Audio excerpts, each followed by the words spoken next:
Aláròyé máa wí o.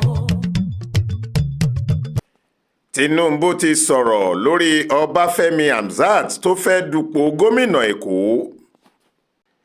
Títí di bá a ṣe ń sọ yìí, ọ̀pọ̀ àwọn olùgbé Èkó títí kan àwọn ọmọ ẹgbẹ́ òṣèlú All Progressives Congress APC tó wà lórí àlééfà nílùú Èkó ni wọ́n sì ń ṣiyèméjì nípa dókítà Ọbáfẹ́mi Kádírì Hamzat tí í ṣe igbákejì gómìnà Babájídé Olúṣọlá Sanwó-Olú gẹ́gẹ́ bí ẹni tí ẹgbẹ́ òṣèlú náà panupọ̀ fà kalẹ̀ láti díje fún ipò gómìnà ìpínlẹ̀ Èkó nínú ètò ìdìbò gbogbogbò èyí tí yóò wáyé lọ́dún 2027. Ọ̀pọ̀ àwọn tí kò gbàgbọ́ yìí ni wọ́n ń sọ pé ó sì dìgbà tí àgbà ọ̀jẹ̀ olóṣèlú ìlú Èkó nì tó tún jẹ́ èèkàn ẹgbẹ́ òṣèlú APC àti olórí orílẹ̀-èdè Nàìjíríà Ààrẹ Bọ́lá Ahmed Tinubu bá fẹnu ara rẹ̀ sọ pé Hamzat lòún fọwọ́ sí, wọ́n nígbà náà ní gbogbo iyèméjì lè pòórá.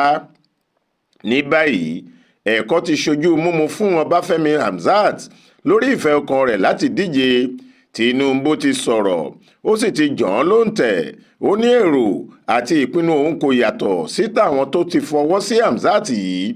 Ó ní ibi tí gbogbo ẹgbẹ́ ń lọ lÉkòó nìyẹn. Ìfọwọ́sí ààrẹ Tinubu yìí wáyé lọ́sàn-án ọjọ́rùú wẹ́sídẹ̀ẹ́ ọjọ́ 29 oṣù kẹrin yìí nígbà tí Ọbáfẹ́mi Hamzat lọ gba fọ́ọ̀mù mo fẹ́ díje fúnpò gómìnà rẹ̀ ní ibùdó tí APC ti ń ta fọ́ọ̀mù fáwọn tó fẹ́ díje dupò nílùú Àbújá. Igbákejì gómìnà lọ síbẹ̀, ó ra fọ́ọ̀mù rẹ̀ méjèèjì, ìyẹn fọ́ọ̀mù expression of interest àti nomination fọ́ọ̀mù. Ó san mílíọ̀nù lọ́nà ọgọ́rùn-ún náírà tí wọ́n ń tà á. Lẹ́yìn tó sì ti gba rìsíìtì tán ló bá kọrí sí iléeṣẹ́ ààrẹ láti lọ́ọ́ fi àwọn fọ́ọ̀mù náà hàn Tinubu. Àsìkò yìí ni Tinubu fi ìdùnnú rẹ̀ hàn sí Ọbáfẹ́mi Hamzat.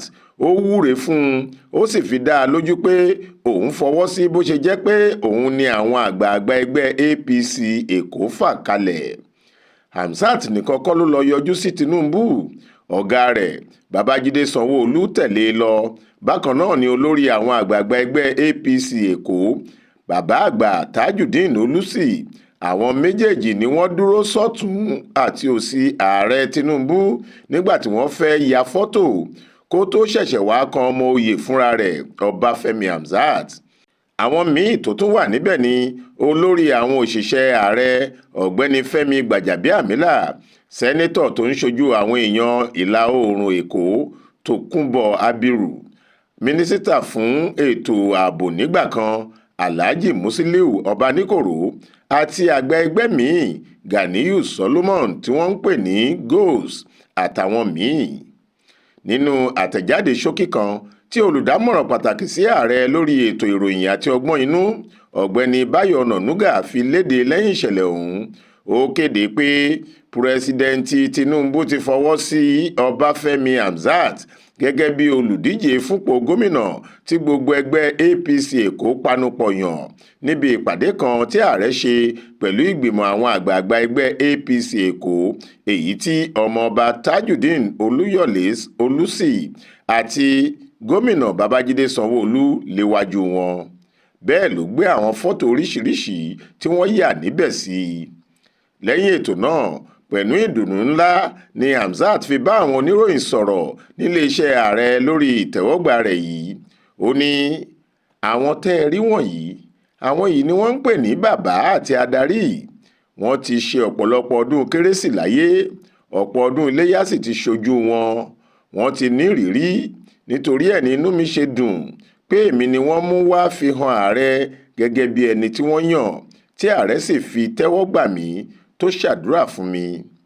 Nígbà tí wọ́n tún béèrè lọ́wọ́ Hamzat bóyá ó ti gbáradì láti ṣiṣẹ́ náà dójú àmì, ó fèsì pé kò sẹ́ni tó gbáradì fún un nítorí iṣẹ́ tó ń kaniláyà ni, àmọ́ mo ti ní ìrírí bí wọ́n ṣe ń ṣe é. Mo ti ṣiṣẹ́ sìn nípò igbákejì gómìnà Èkó lábẹ́ gómìnà Sanwó-Olú, mo sì ti kẹ́kọ̀ọ́ rẹpẹtẹ. Mo ti mọ yàrá, mo sì ti mọ ibi tí ilé ìdáná wà. Ṣé ẹ mọ̀ pé béèyàn bá fẹ́ se oúnjẹ bọ́ọ̀lù, tọ̀hún gbọ́dọ̀ mọ̀nà ilé ìdáná. Láìka bó ṣe mọ oúnjẹ ṣètò, ó gbọ́dọ̀ mọ̀nà tó wọ kíṣìnì. Torí bẹ́ẹ̀, pẹ̀lú ìbùkún àti àtìlẹ́yìn àwọn àgbààgbà tó wà níbí yìí ọkàn mi balẹ̀, ẹ̀rù kan ò sì sí lọ́kàn mi. Hamzat ló sọ bẹ́ẹ̀ o. Faith Adébọlá ló ṣàkójọ ìròyìn yìí tó sì kà á sétí ìgbọ́ yín fún Aláròyé.